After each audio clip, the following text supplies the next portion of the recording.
ልቀቀኝ። ስርበይ ምን አባሽ ልታመጪ ነው? ምን አባሽ ላይ ሮይ ለዋጋ አስከፍልሃለሁ።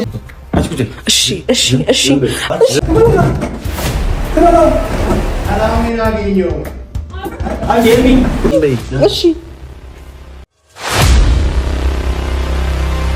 በስተመጨረሻም እንግዲህ ሄርሜላን ያገታት ሰውና ሄርሜላ ያለችበት ቦታ ተረጋግጧል ማለት ነው። ይሄ ነገር አሁንም ከሩታ ጋር የሚያገናኘው ነገር እንደሌለ ነግራችሁ ፈልጋለሁ። ወይም ሩታ እዚህ ነገር ውስጥ እጇ የለም፣ ግን እሷን እንረዳለን፣ እሷን እንደግፋለን የሚሉ ሰዎች ይሄንን ነገር እንዳደረጉት ለማረጋገጥ ችለናል ማለት ነው።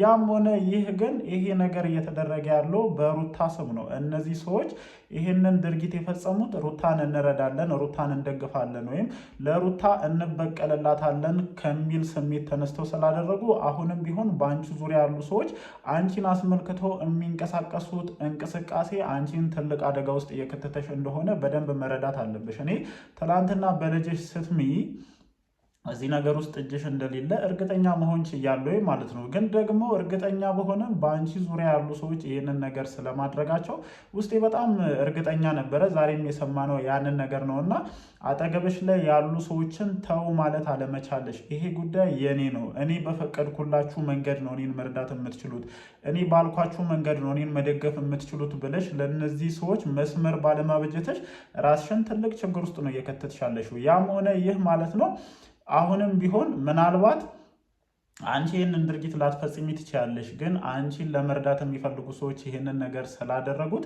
ከተጠያቂነት ታመልጫለሽ የሚል እሳቤ የለኝም። ምክንያቱም ጉዳዩ ዞሮ ዞሮ ከአንቺ ጋር ስለሚገናኝ ማለት ነው።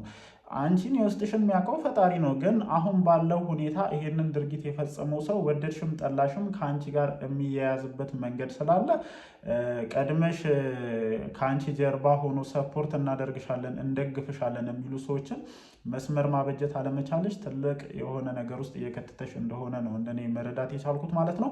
ለማንኛውም እንግዲህ ጋይስ እንዳልኳችሁ ሄርሜላ ያለችበት ቦታ ታውቋል፣ ማን እንዳገታትም ተረጋግጧል ማለት ነው። ይሄንን ነገር ወደ እናንተ እያደረስኩኝ ቆንጆ ቆይታ እናደርጋለን ማለት ነው። ሰላም እንዴት ናችሁ የኔ ተወዳጅ ቤተሰቦች?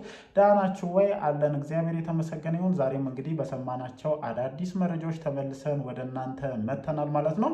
ያው ብዙዎቻችሁ በጥርጣሬ መልኩ ይሄንን ሰው ስታስቀምጡልኝ ነበረ። በተለይ ደግሞ ትላንትና ሩታ ከማለች በኋላ የእሷ እጅ እዚህ ነገር ውስጥ እንደሌለበት አስባችሁ ማን ሊያደርግ ይችላል በሚለው ዙሪያ ብዙዎቻችሁ ብዙ ግምቶችን ስታስቀምጡ ነበረ።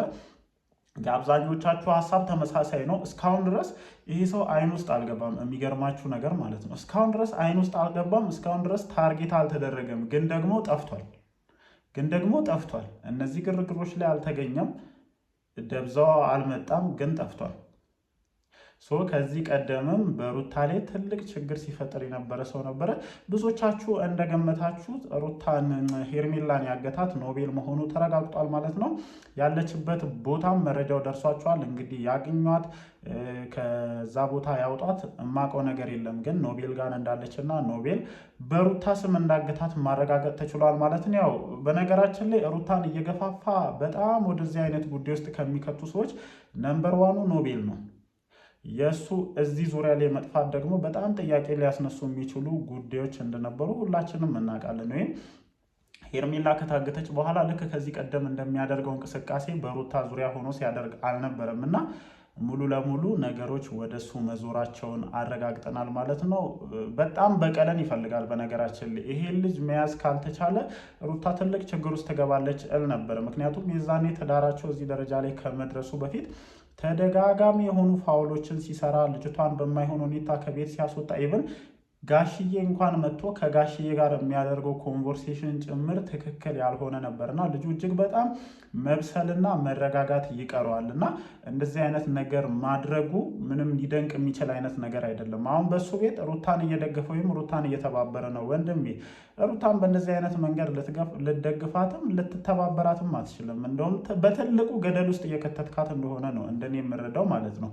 የምር ወንድም ከሆንክ የምር የእህቱ ጉዳይ የሚያሳስበህ ከሆነ የማይወዳትን ለሌላ ሴት ቀለበት ያደረገ ቤቱን ትዳሩን ትቶ የወጣ ሰውን በዚህን ያክል ልክ እንድትለማመጥ እድሉን አሰጣትም ነበር። ለምሳሌ እኔ በአንተ ቦታ ብሆን እህቴ ድጋሚ ከማታያቸው ሰዎች ዝርዝር ውስጥ አብርሃምን ነምበር 1 አደርገው ነበረ፣ ቢቻለኝም ባይቻለኝም። ምክንያቱም ሙሉ ውሳኔው የእሷ ነው፣ ግን ላደርግ የምችለው ነገር ይሄ ነው ማለት ነው። አንተ ግን በተቃራኒው እሷን ትልቅ ችግር ውስጥ የሚከት እሷን ወንጀል ውስጥ የሚከት እሷን ተጠያቂ የሚያደርጉ ነገሮችን ነው እየሰራ ያለው። ለምሳሌ በባለፈው ኤፍሬምና ዳኒ የታሰሩ ቀን ምንድን ነበር የተፈጠረው? ሩታ ልትታሰር ነበረ። አብርሃምም ነገሩን ከማረጋጋትና በመካከላቸው ልጅ ስላለ እንዲሁም ልጁን ከሩታ በተሻለ ሊይዝ የሚችል ሰው ስለሌለ በሰዓቱ የተፈጠረው ነገር ቀርቷል። ገብታ ልክ እንደ ኤፍሬምና እንደ ዳኒ ይሄን ሁሉ ቀን ጣቢያ ላይ ብትቆይ ምን አይነት ፊሊንግ ነው የሚሰማ? እቺ ልጅ እየረዳሁኝ ነው እየጎዷት ነው የሚለውን ነገር ነው የምታስበው።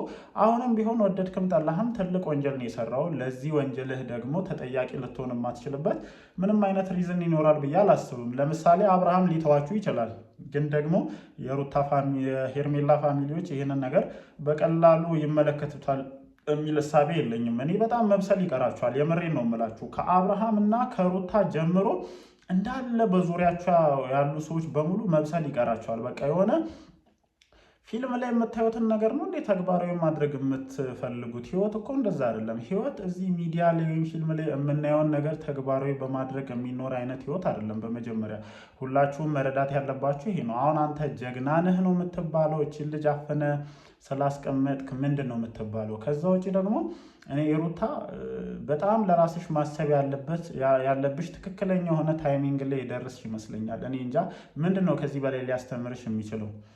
አንድ ሰው ወይም አብርሃም በአንቺ ድክመት እንደዚህ ሰውን በዙሪያሽ ማለት ነው ጥቅም የማይሰጡሽን ስለ ህይወት ልምድ የሌላቸውን ያልበሰሉ ሰዎችን ሰብስበሽ ህይወትሽን በደንብ እንዲፈተፍቱልሽ እድሉን ሰጠሻቸው።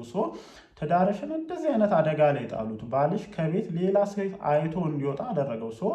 አንድ ወንድ ዝም ብሎ ከመሬት ተነስቶ ይወጣል የሚል እሳቤ የለኝም። በነገራችን ላይ ያው ከዚህ በፊትም ተናግሬዋለሁ። ወንድ ልጅ ትልቁ ድክመቱ ማግኘቱ ነው እና ሴት ልጅ ወንድ ልጅ በሚያገኝበት ሰዓት የምትይዘው አያያዝ መልካም ካልሆነ ልክ ተመሳሳይ አይነት ወይም በአብርሃምና በሩታ መሀል የተፈጠሩ ነገሮች በተደጋጋሚ ይፈጠራሉ እና ይሄ ነገር ከግምት ውስጥ መግባት አለበት። ለነሩታ ብቻ ሳይሆን ለብዙዎቻችሁም። እግዚአብሔር ነገ እኛን የቱ ጋር ሊያደርሰን እንደሚችል አናቅምና ማግኘታችንን እግዚአብሔር የሰጠንን ነገር በአግባቡ ካልተጠቀምን እግዚአብሔር እኮ ለእኛ ሲሰጠን ሊደሰትበት ብዙ እንላለን እኮ ብዙ እንጸልያለን፣ እባክህን ህይወቴን ቀይር እያለን ከፈጣሪ ጋር ሰው የማይሰማቸውን ብዙ ነገሮችን እናወራለን እና እንደዛ ጨቅጨቀን ያገኘነውን ነገር ፈጣሪ የሚደሰትበትን ነገር ከማድረግ ይልቅ በጣም ብዙ ፋውሎችን እንሰራለን። ለምሳሌ እግዚአብሔር ሲሰጠን ትዳራችን እንዲባረክ እንዳያንሰን ልጆቻችን እንዳያጡ በሚል ነው እንጂ ምቾት መጣ ብለን ሌላ ቦታ እንድንሄድ ጭቅጭቆች እንዲፈጠሩ ብዙ እኔ እዚህ ሚዲያ ላይ ራሱ ስም መጥቀስ ስለማያስፈልግ እንጂ ብዙ እንደዚህ አይነት ተመሳሳይ ታሪኮች አሉና ማግኘታችሁን እንትን እያላችሁ ያላችሁበት መንገድ ትልቅ ዋጋ አስከፍሏችኋል። ወደ ነጥቤ ስመለስ ማለት የምፈልገው ነገር ምንድን ነው? በዙሪያሽ ያስቀመጥሻቸውን ሰዎች እየሰማሽ ትዳርሽን አደጋ ላይ ጥለሻል። ባልሽ ከቤት ጥሎ ወጥቷል። አሁን ደግሞ ወንጀል ለመስራት እየቃወመጡ ነው ያሉት። መች ነው ልትነቂ የምትችው? መች ነው ወደ ራስሽ የምትመለሹ? መች ነው ከእንደዚህ አይነት የተተበተበ ነገር ልትወጪ የምትሞክሪው? ስለዚህ አሁንም ቢሆን ራስሽን ለማዳን ሞክሪ ነው የኔ ትልቁ ታርጌቴ። ከዛ ውጪ አንተ ባለመብሰልም ይሁን በምን አላቅም ራስን ትልቅ የሆነ አደጋ ውስጥ ከታል። በቀላሉ ይለቁሃል። ወይም ይህንን ነገር ልክ ከዚህ ቀደም እንደነበረው ሽኩቻችሁ በዝምታ ያልፈዋል ብዬ አላስብም። በቂ የሆነ ቅጣትን የምታገኝ ይመስለኛል። ይሄ ነገር ደግሞ ዞሮ ዞሮ በእሷ ስም የተደረገ ነገር ስለሆነ እሷን ምን ያክል ሊጎዳት እንደሚችል ያሰብክ አይመስለኝም። እኔ በጣም ግልፍተኛ ነህ፣ በጣም እልህኛ ነህ፣ በጣም ነገሮችን ማድረግ የምትፈልግበት ወይ ከራስ አንግል ብቻ ነው ማየት የምትፈልገውና ትልቁ ተጠያቂ ማድረግ የምፈልገው ሩታን ነው። በቃ እንደዚህ አይነት ሰው ወደ ህይወታችን ኃላፊነት ሰተነው ስናመጣ ወይም በእኛ ጉዳይ ላይ እንዲንቀሳቀስ ስናደርግ ብዙ ነገሮች ነው የሚፈጠሩት። አንደኛ ይሄ ምንም ያልበሰለ ልጅ ራሱን ትልቅ አደጋ ውስጥ እንዲከት አደርገሻል። ይሄ ነገር ደግሞ ዞሮ ዞሮ ይጸጽትሻል። ለማንኛውም የሚፈጠሩ ነገሮችን አይተን ደግሞ እንደተለመደው ቪዲዮዎች ከተለቀቁ በኋላ ሀሳባችንን እንሰጣለን። እናንተስ ምን ሀሳብ አላችሁ? ሀሳባችሁን ኮመንት ሴክሽን ላይ አስፍሩልኝ። እወዳችኋለሁ። ይመቻችሁ።